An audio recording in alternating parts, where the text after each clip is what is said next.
Marcharemos no sul e no norte, ninguém pode esta marcha deter.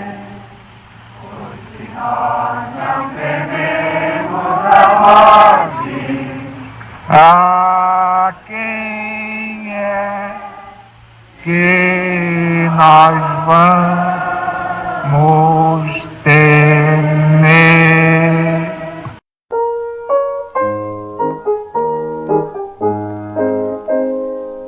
Marcharemos no sul e no norte, ninguém pode esta marcha deter,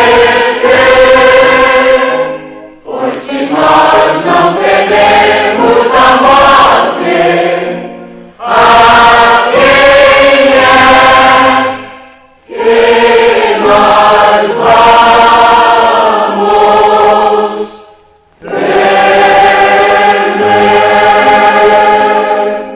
marcharemos no sul e no norte, ninguém pode esta marcha deter,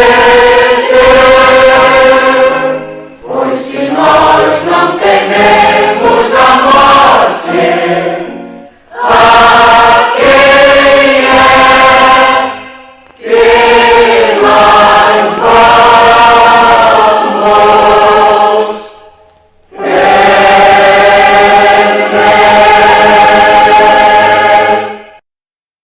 Amigos e meus irmãos, Deus está presente. Viva Jesus em nossos corações para sempre.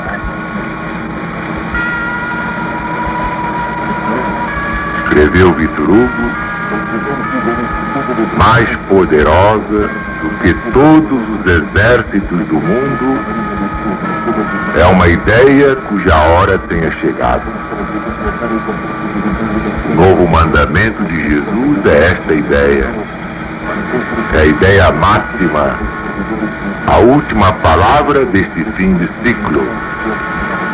Caminho da realização da grande profecia do Redentor da humanidade.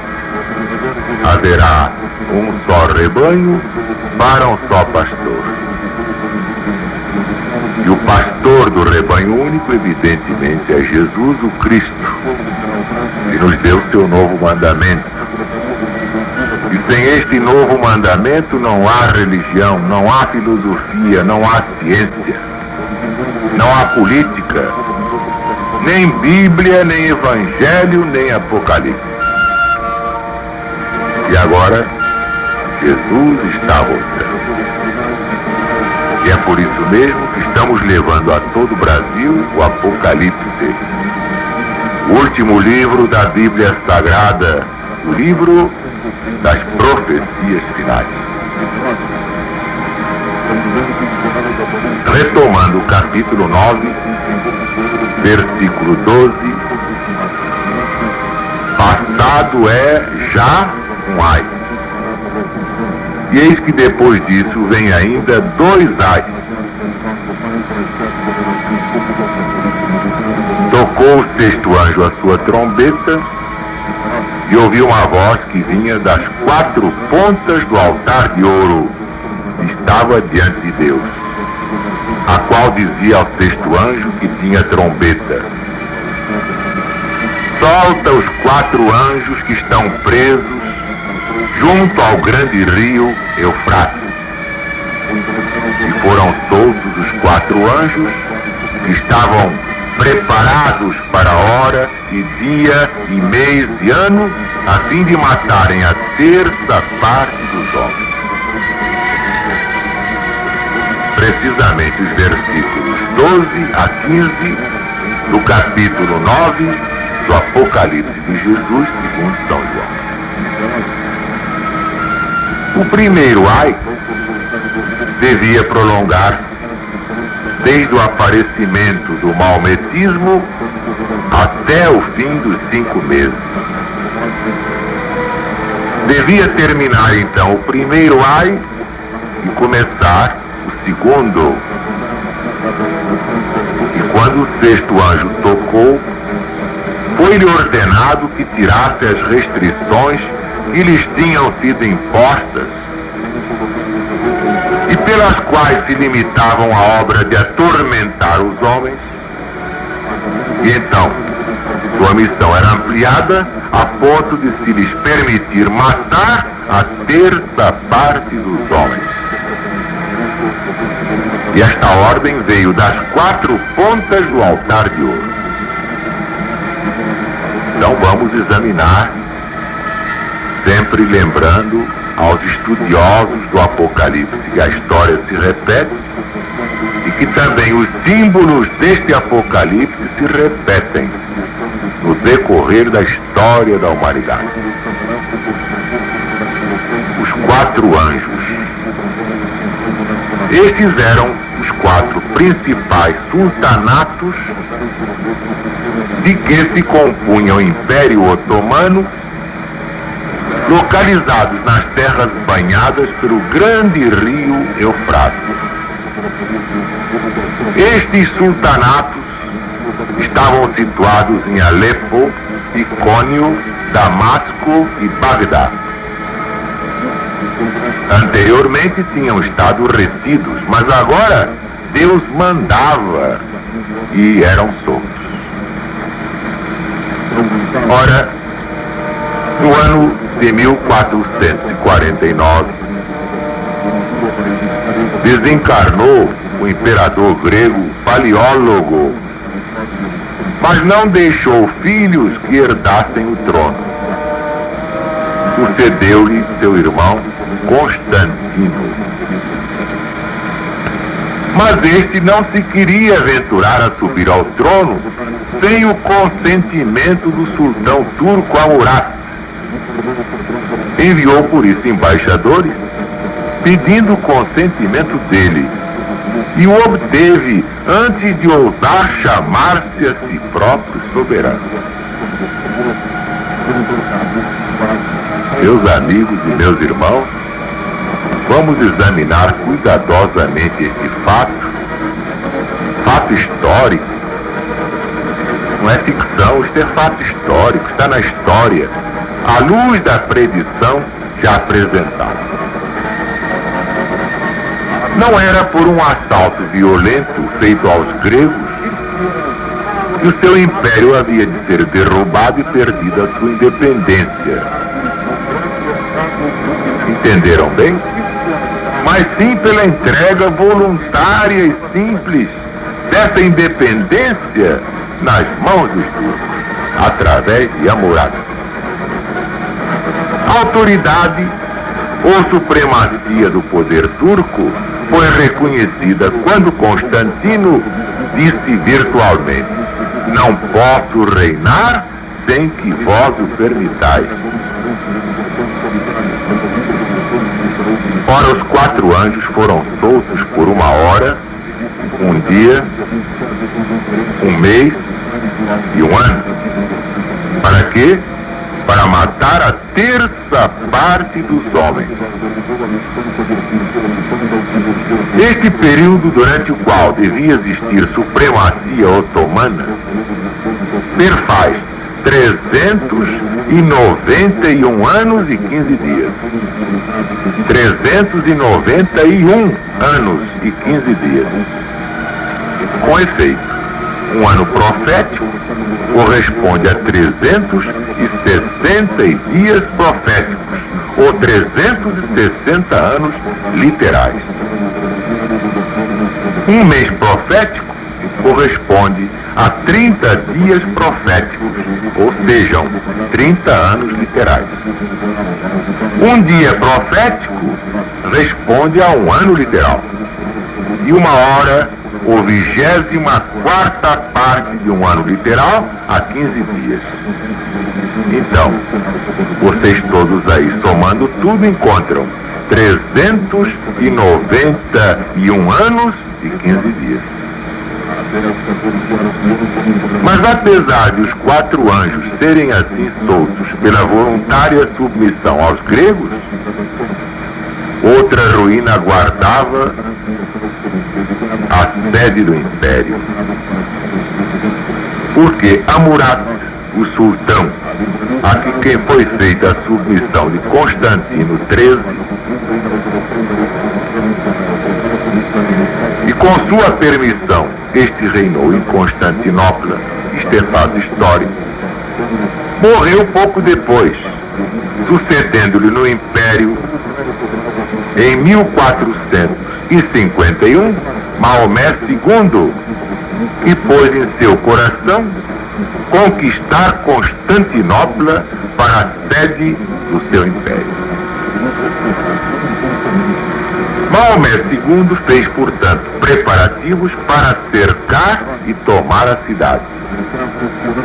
O cerco começou em 6 de abril de 1453 e terminou com a tomada da cidade e a morte do último dos Constantinos em 16 de maio seguinte. E a cidade oriental dos Césares se tornou a sede do Império Otomano. Também é fato histórico. As armas e processos de guerra usados no cerco em que Constantinopla foi tomada foram, como veremos, distintamente notados pelo revelador. E é bom observar que o revelador aqui é o próprio Jesus, que se serve do seu servo João, o evangelista, agora profeta, o autor terreno, digamos assim, deste Apocalipse.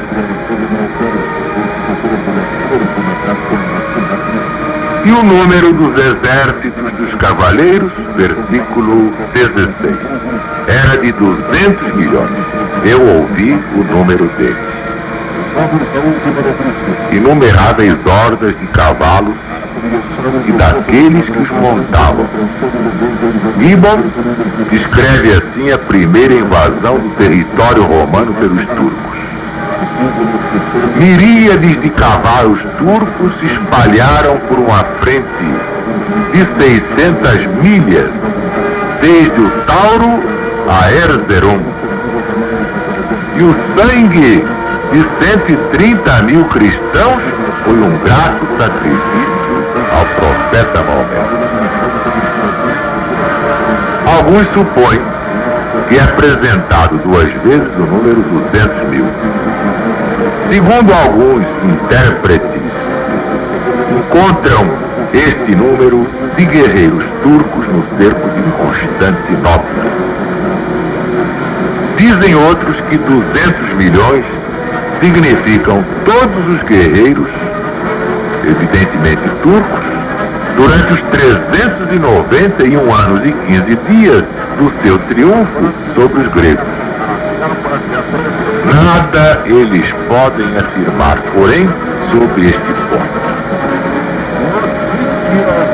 Nenhum deles pode afirmar nada a este respeito, como veremos mais tarde. No versículo 17 deste mesmo capítulo 9, e assim vi os cavalos nesta visão, e os que sobre eles cavalgavam tinham couraças de fogo e de jacinto e de enxofre. E as cabeças dos cavalos eram como cabeças de leões, e de suas bocas saía fogo e fumo e enxofre. Ora, a primeira parte desta descrição alude ao aspecto destes cavaleiros. Fogo, como cor, representa vermelho, empregando-se com frequência a expressão vermelho como fogo. Jacinto representa o azul, o enxofre representa o amarelo. E estas cores predominavam muito no vestuário desses guerreiros. De sorte que a descrição, segundo esse ponto de vista, condizia bem com o uniforme turco, que era composto em larga escala por vermelho ou escarlate, azul e amarelo. As cabeças dos cavalos eram como cabeças de leões, representando a sua força, coragem e também ferocidade. Por sua vez, a última parte do versículo se refere, sem dúvida, ao uso da pólvora, armas de fogo para fins guerreiros, introduzidas havia pouco tempo. Como os turcos disparavam suas armas de fogo de cima dos cavalos, parecia ao observador, o distante vidente, que o fogo e o enxofre saíam das bocas dos próprios cavalos. Daí, esta visão assim dada aos observadores que têm olhos de ver. Entre os comentadores existe um acordo geral em aplicar a profecia acerca do fogo, do fomo e do enxofre ao uso de armas de fogo pelos turcos na sua luta contra o Império do Oriente. Basta ver Clark, Barnes, Eliot e também a Cottage Bible. Mas, em geral, aludem apenas à artilharia pesada, aos grandes canhões empregados por esse poder. Mas a profecia mencionar especialmente os cavalos e o fogo que saía das bocas dos cavalos, como se fossem usadas armas pequenas de cima dos cavalos, é evidentemente explicado. Barnes pensa que assim acontecia, e uma frase de Gibbon confirma este parecer. Diz ele: as incessantes arremetidas de lanças e dardos eram acompanhadas pelo fumo, o som e o fogo dos seus arcabuzes e canhões. Temos aqui, portanto, uma boa evidência histórica de que os arcabuzes foram usados pelos turcos. E, por outro lado, é inegável que em suas guerras combatiam principalmente a cavalo. É, pois, bem apoiada a conclusão de que usavam armas de fogo a cavalo, cumprindo exatamente a profecia do Apocalipse. Ainda acerca do uso das armas de fogo pelos turcos na sua campanha contra Constantinopla, vale a pena ver as horas apocalípticas de Eliot. É no volume 1º, páginas 482 a 484, onde ele diz o seguinte: a morte da terça parte dos homens, isto é, a tomada de Constantinopla e, por consequência, a destruição do Império Grego, foi devida ao fogo, fumo, enxofre, artilharia e armas de fogo de Maomé. Mais de 1100 anos tinham já decorrido desde a sua fundação por Constantino. E durante esse tempo, godos, hunos, persas, búlgaros, sarracenos, russos e os próprios turcos otomanos tinham feito seus assaltos hostis ou posto cerco contra ela. Entretanto, as fortificações eram inexpugnáveis para eles. Constantinopla sobreviveu e com ela o Império Grego. Daí a ansiedade do sultão Maomé em encontrar o que pudesse remover aquele obstáculo. Podes fundir um canhão? Foi a pergunta ao fundidor de canhões, que para junto dele desertou e concluiu: um canhão de tamanho suficiente para bater os muros de Constantinopla? Pois bem, a fundição foi imediatamente estabelecida em Andrinópla. O canhão foi fundido, a artilharia foi preparada e o cerco teve início. É digno de nota como Gibbon, sempre inconsciente comentador da profecia do Apocalipse, põe este novo instrumento de guerra no primeiro plano do seu quadro, na sua eloquente e impressionante narrativa da catástrofe final do Império Grego. Em preparação para ela, apresenta a história da recente invenção da pólvora, essa mistura de salitre, enxofre e carvão. Fala do seu primeiro uso pelo sultão Hammurabi e também, como já dissemos, da fundição de maiores canhões por Maomé em Adrianópolis. E depois, no regresso do próprio cerco, descreve como as arremetidas de lanças e dardos eram acompanhadas pelo fumo, o som, o fogo das espingardas e canhões. Como a extensa ordem da artilharia turca fazia fogo contra as muralhas, troando ao mesmo tempo 14 baterias sobre os lugares mais acessíveis. Como as fortificações que durante séculos tinham resistido à hostil violência, agora se desmantelavam por toda parte sob os canhões otomanos. Muitas brechas se abriam e perto da porta de São Romano, 4 torres desmoronaram.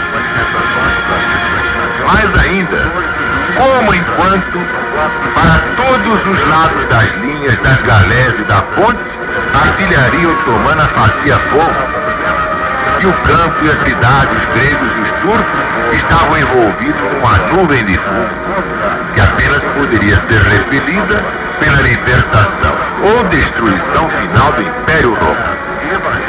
Finalmente, como as 2 muralhas foram reduzidas pelos canhões a um montão de ruínas, e os turcos arremessando-se através das brechas, Constantinopla foi tomada, seu império subvertido, sua religião conculcada pelos conquistadores malditos. Repito, é digno de nota como Gibbon atribui de um modo tão claro e impressionante a tomada da cidade, e desse modo a destruição do império à artilharia otomana. E é isso, senão um comentário às palavras desta profecia. Por estas 3 pragas foi morta a 1/3 parte dos homens, isto é, pelo fogo, pelo fumo e pelo enxofre que saía das suas bocas.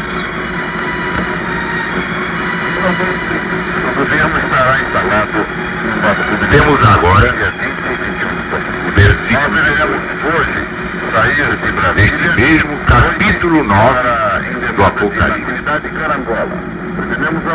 Aliás, versículos 18 e 19, que se completam. Por estas 3 pragas foi morta a 1/3 parte dos homens, isto é, pelo fogo, pelo fumo e pelo enxofre que saía das suas bocas. Porque o poder dos cavalos está na sua boca e nas suas caudas, porquanto as suas caudas são semelhantes a serpentes, têm cabeças e com elas danificam. Ora, estes 2 versículos exprimem o efeito mortal do novo modo de guerra introduzido. Foi por meio destes agentes, pólvora, armas de fogo e canhões, que Constantinopla foi finalmente conquistada e entregue nas mãos dos cristãos. Além do fumo, do fogo, do enxofre, que pareciam sair das suas bocas, diz-se que o seu poder estava também nas suas caudas. É o que está no Apocalipse. Ora, é um fato notado que a cauda do cavalo é uma bem conhecida insígnia turca. É símbolo de cargo eminente, é símbolo de autoridade. O significado da expressão que as suas caudas eram símbolo ou emblema de sua autoridade. A João Evangelista devia parecer ter visto os cavalos como que vomitando fogo e fumo. E o que era igualmente estranho, que o seu poder de espalhar a desolação estava relacionado com as caudas dos cavalos. Alguns, olhando para um corpo de cavalaria, com tais estandartes ou tais insígnias, ficariam chocados com esse aspecto insólito, notável, e então falariam dos seus estandartes como concentrando e dirigindo o seu poder. Esta supremacia dos maometanos sobre os gregos devia continuar, como já vimos, por 391 anos e mais 15 dias. Começando, terminados os 150 anos, em 27 de julho de 1449, então o período devia estender-se até 11 de agosto de 1840. A julgar pela maneira como começou a supremacia otomana, que foi por um voluntário reconhecimento por parte do imperador grego, de que reinava somente com a permissão do sultão turco, devíamos naturalmente concluir que a queda ou perda da independência otomana se efetuaria da mesma forma. Que, no fim do período indicado, isto é, 11 de agosto de 1840, o sultão submeteria voluntariamente a sua independência às mãos dos poderes cristãos, justamente como havia 391 anos e 15 dias o tinha recebido das mãos do imperador cristão chamado Constantino XIII. Esta conclusão foi tirada e feita para a profecia de Liszt em 1838, 2 anos antes de acontecer o acontecimento previsto. Era então apenas um assunto de cálculo sobre os períodos proféticos da Sagrada Escritura. Agora, já passou o tempo, convém investigar qual foi o resultado.